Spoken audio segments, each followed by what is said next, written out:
विद्यार्थियों कक्षा 10वीं विषय गणित का आज आपका वार्षिक का पेपर हो चुका है। चलिए वस्तुनिष्ठ प्रश्नों के आंसर हम आपको यहाँ पर कम से कम समय में बताते हैं। निर्देश आपने पढ़ लिए होंगे। एक महत्वपूर्ण बात विद्यार्थियों याद रखना, आपका सेट ABCD में से कोई सा भी हो सकता है। चारों सेटों में एक से प्रश्न आए हैं, बस अंतर इतना है कि प्रश्न आगे पीछे हो गए हैं। किसी के में सही विकल्प पहले हैं तो किसी के में बाद में है। थोड़ा सा आप इसको ध्यान रखेंगे और प्रश्नों को पढ़कर आप इसके आंसर मैच कर सकते हैं।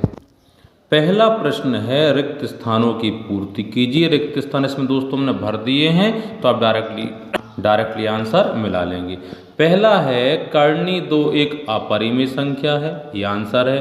दूसरा, एक बहुपद जिसकी घात 3 है वह द्विघात बहुपद कहलाता है। हम 3 घात वाला बहुपद भी कह सकते हैं। एक कोई सा आंसर भरना है।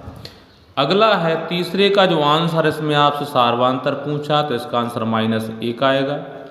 चौथा, सभी सर्वांग सम त्रिभुज समरूप होते हैं, आंसर समरूप है। अगला है वृत्त को 2 बिंदुओं पर प्रतिच्छेद करने वाली रेखा को जीवा कहते हैं, जीवा आंसर है। इसके बाद छठवें का जो आंसर है वो 1 है। आंसर रीचेक कर लें। पहले का अपरिमेय, दूसरे का त्रिघात, तीसरे का -1, चौथे का समरूप, पांचवें का जीवा और छठवें का 1। चलिए आगे बढ़ते हैं। प्रश्न क्रमांक 3 की ओर चलते हैं। इसमें आपको सत्य असत्य बताना है। पूरे क्वेश्चन पढ़ दे रहे हैं क्योंकि चारों सेटों में क्वेश्चन तो एक ही है पर आगे पीछे प्रश्न दिया है। पहला है समरूप त्रिभुजों के क्षेत्रफल सदैव बराबर होते हैं, आंसर आपका असत्य है। दूसरा, 1, 2, 3 एक समांतर श्रेणी नहीं है, आंसर सत्य है। अगला है किसी बिंदु की y अक्ष से दूरी उस बिंदु का y निर्देशांक होती है, आंसर सत्य है। चौथा, शंकु का आयतन πr² है, आंसर आपका सत्य है। और पांचवा, घटना E की प्रायिकता एक ही संख्या है, ये वाला आंसर आपका सत्य है। और छठवा है दोस्तों जिसका आंसर है सत्य, रीचेक कर लें। पहले का आंसर असत्य, दूसरा सत्य, तीसरा सत्य, चौथा असत्य, पांचवा सत्य और छठवा सत्य। प्रश्नों को जब आप यहाँ से मिलाएंगे तो आपको आंसर मिल जाएंगे। चलिए आगे बढ़ते हैं अगले प्रश्न की ओर। अगला प्रश्न है सही जोड़ी मिलाई हो, तो यहाँ से स्तंभ ए में आप देख सकते हैं, यहाँ से 1 नंबर, 2 नंबर पर कोस, 3 नंबर पर साइन है, चौथा, पांचवा, छठवा। समय कम इसलिए डायरेक्टली आंसर बता दे रहे हैं। यहाँ से हम बढ़ते हैं बी स्तंभ में। जिसके सामने जो नंबर डला है वो उसका आंसर है। जैसे पहले का आंसर 1 नंबर यहाँ डाल दिया, 9 आंसर है। दूसरे का आंसर 1 है, तीसरे का आंसर 0 है, चौथे का आंसर θ/360 × πr² है, पांचवा 2πr² और छठवा 3πr²। यहाँ से सही जोड़ी को हम मिला सकते हैं। चलिए आगे बढ़ते हैं अगले प्रश्न की ओर। प्रश्न क्रमांक 4 है कि एक शब्द में उत्तर दीजिए। तो पहले हम क्वेश्चन पढ़ेंगे फिर उनके आंसर।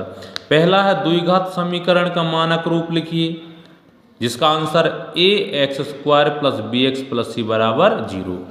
दूसरा, 2 त्रिभुजों के समरूप होने की कोई एक शर्त लिखिए, आंसर तीनों भुजाओं का अनुपात समान होना चाहिए।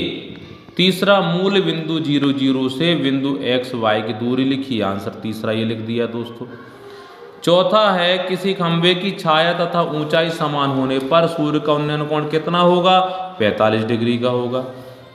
पांचवा है कोण θ एवं त्रिज्या r वाले त्रिज्य खंड की संगत चाप की लंबाई का सूत्र लिखिए, लिख दिया θ/360 × 2πr, या 2 से इसको काट देंगे तो θπr/180 आ जाएगा। इसके बाद छठवा है वर्ग 20, 40 का वर्ग चिन्ह, मध्य बिंदु क्या होगा, आंसर 30। ये आंसर यहाँ पर लिख दिए हैं, मैच कर सकते हैं। ये दूसरे का है, ये यहाँ से तीसरा है, चौथा क्वेश्चन मिला लें, पांचवा मिला लें, छठवा इस प्रकार आंसर लिख दिए हैं। चलिए आगे बढ़ते हैं। पांचवा सही विकल्प चुनकर लिखिए। एचसीएफ निकालना दोस्तों, पहले का आंसर ए है जिसका आंसर 2 है। दूसरे प्रश्न का आंसर है डी, अनंत अनेक हल होंगे। तीसरे का जो आंसर है वो बी है, b² माइनस का 4ac। चौथा जो है उसका आंसर होगा सी 20। पांचवे का आंसर होगा करनी के अंदर 8 और छठवें का आंसर होगा डी अनंत। इस प्रकार से विद्यार्थियों ये पूरे वस्तुनिष्ठ बता दिए, एक बार रीचेक कर लें। पहले का आप देख लिया, दूसरे का डी नंबर, तीसरे का बी नंबर, चौथे का सी नंबर और पांचवे का ए नंबर और छठवें का ये डी नंबर। क्वेश्चन यहाँ से मिला लेंगे। विद्यार्थियों वीडियो को अपने साथियों को शेयर जरूर करें, लाइक करें, और इस पूरे पेपर में से आपको कोई भी आंसर चाहिए हो, कोई भी सवाल जो आपसे सॉल्व नहीं हो रहा हो, तो आप कमेंट्स जरूर कर सकते हैं, जिसकी वीडियो बनाकर हम आपको उसका आंसर दे सकते हैं। एक और महत्वपूर्ण बात विद्यार्थियों, जो पहले हमने वीडियो में आपको 2 वीडियो में जो IMP सवाल भेजे हैं उन्हीं में से ये पूरा पेपर फंसा है। तो विद्यार्थियों चैनल को सब्सक्राइब जरूर करें। बहुत बहुत धन्यवाद।